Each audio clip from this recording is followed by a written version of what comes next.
Hello, friends, and welcome back to Malicious Compliance Stories.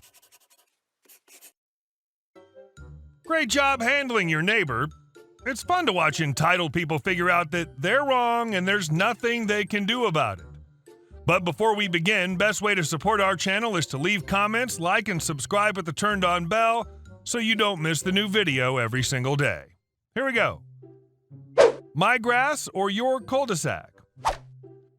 I live on a dirt road, and while I own it, 3 other families have the right to drive it so as to allow them access to their property.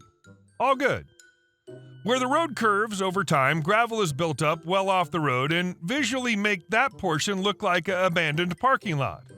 A sad sight next to my forest of trees and our sparkling river. In the blazing heat of August, I toiled. I scraped up the gravel, watered to force more gravel up to the surface, scrapped, hauled, raked, and sweated. My neighbors shook their collective heads as they saw me working. 3 dump trucks of soil arrived, raking, smoothing, and finally joyful planting. A small flowering tree, hundreds of lily bulbs, daffodils, grass seed, bushes have replaced the gravel wasteland. Now my phone rings. Mr. Wonderful, the neighbor at the end of the road, wants to talk to me. We meet at my work site. He wants me to explain what I'm doing. Fine, I explain. He tells me my work is a waste of time. Fine, I'm okay with trying. He informs me that the whole community uses that area as a turnaround. The whole community is him. No one else would ever need to use it. I'm still okay. I tell him that if he needs to drive on my grass a bit to turn his boat around, I'm okay with that. He asks why I didn't tell him what my plans were. I come up with some version of, what? Why would I check with you about planting grass on my yard? And, oh, by the way, you've driven past me doing this work for days. If you were so interested, you could have asked. But now you know. I'm planting grass. The mask dissolves. His 6-foot-plus self hops off his golf cart and growls, "No, I'm going to tell you what you're going to do." Mr. Wonderful informs me that the land is not legally mine as he's claiming it through adverse possession. I laughed. I'm 5'1" and was totally terrified inside, but I'm not going to cede an inch. Towering over me with spit flying, screams that I can expect to be in court facing a judge because he's not giving me his property, and the threats keep coming. By now, other neighbors have come over to witness the fuss. He keeps at it. When he stops for a breath, I said to everyone, "I'm so glad you all are here. I'm planting grass on my property. If you are called to court to testify, please don't worry about offending me. I will not be angry. And regardless of the outcome of the case, if any of you need to encroach on the grass to turn vehicles around, you have my full permission. Except for you, Mr. Wonderful. You are to never touch my property." My daffodils came up this spring, the lilies are sprouting, and no court summons has arrived. And our second story. Won't pay your taxi fare? Okay, I'll enjoy your bottle of vodka. This isn't my story. I work in a petrol station, and this customer I had last night had the time to tell me a story about how some scumbag ran off without paying his full fare. So he picked up some guy to take him home. During the drive, the guy asked the driver, "Hey, how much will this be?" The driver tells him 15 pounds. The guy says, "Aw, damn, mind if we stop at the nearest cash point? I don't have cash." So the driver stops at a petrol station, not the one I work at. When the guy gets out of the vehicle, he leaves his bag behind. The driver had a gut feeling this guy's probably up to something, so he goes into his bag and finds a bottle of vodka, grabs it and hides it in the glove compartment. Thought to himself he'll return this to him if he pays him. So the guy returns and hands over 10 pounds. The driver looks at him as if to say, "Where's the 5 pounds?" The guy tells him he'll get his 5 pounds when he drops him off at home. Of course, the driver doesn't seem too worried since he's holding his vodka hostage. The guy asks the driver to drop him off miles away from his house. He grabs his bag and tells the driver, "Okay, wait here, I'll fetch that 5 pounds. So the driver waits a good 10 to 15 minutes and knows up to this point the guy isn't coming back. He calls the taxi office and asks if they'll send the guy's mobile number to him, which they did. So the driver calls him.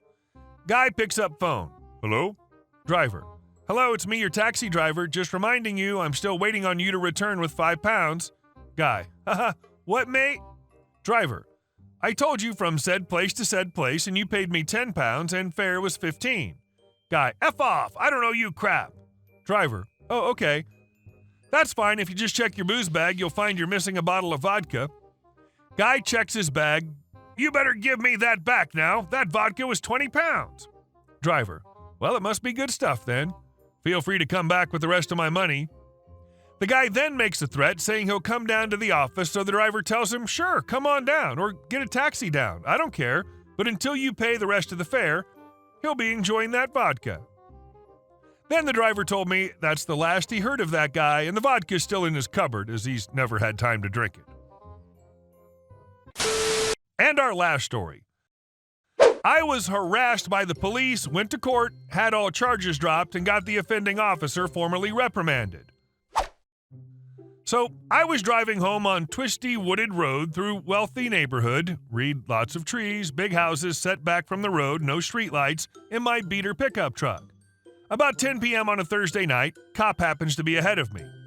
All of a sudden, as we're going around a 90-degree turn, cop slams on his brakes in front of me, literally screeches to a halt right in the middle of the road.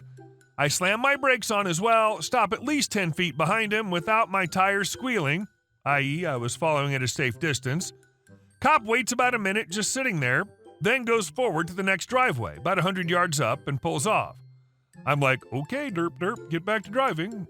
As soon as I pass him, he gets him behind me and rides the F out of my bumper like I can't see his headlights in my rearview mirror because he's that close to my tailgate. I'm like, okay, this is weird. And I'm starting to get nervous now. We keep going for at least an entire mile like this along these windy but dark roads. He hasn't hit his red and blue lights or his siren yet, just tailgating the F out of me. Finally, he hits the lights and pulls me over, walks up to my car, is instantly hostile.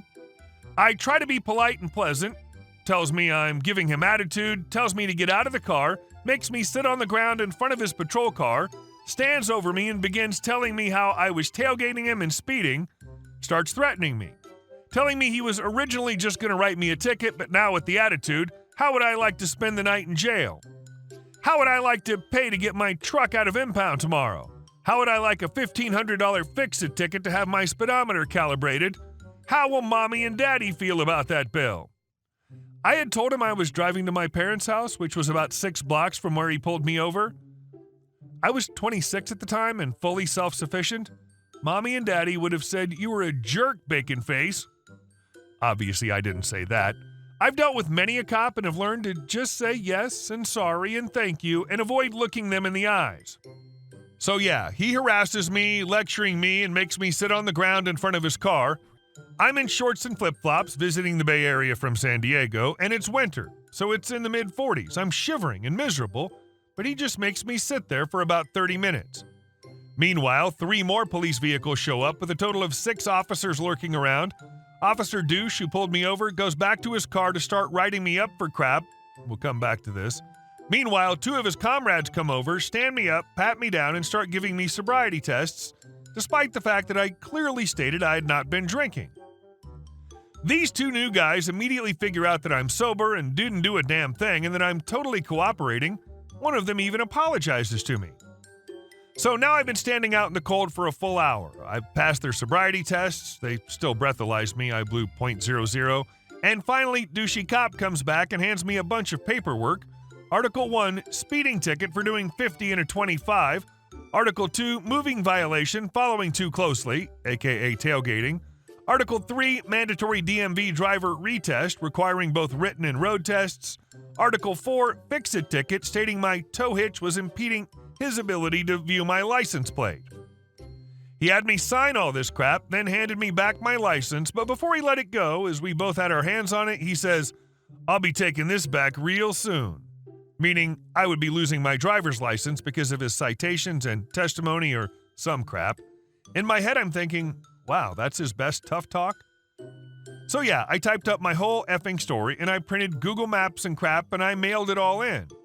These were my arguments. Article 1. My truck is a crappy Ford Ranger pickup. If I was doing 50 miles an hour through this backcountry winding road, I would have flown off the side of the road and rolled down a ditch. Additionally, I was following the police officer. If I was going 50, so was he. Article 2. I knew the vehicle in front of me was a police officer. Why the F would anyone tailgate a cop? It was a fully marked patrol vehicle. Article 3. Unfortunately, there was no escaping this. I was required to complete the retest prior to my court date.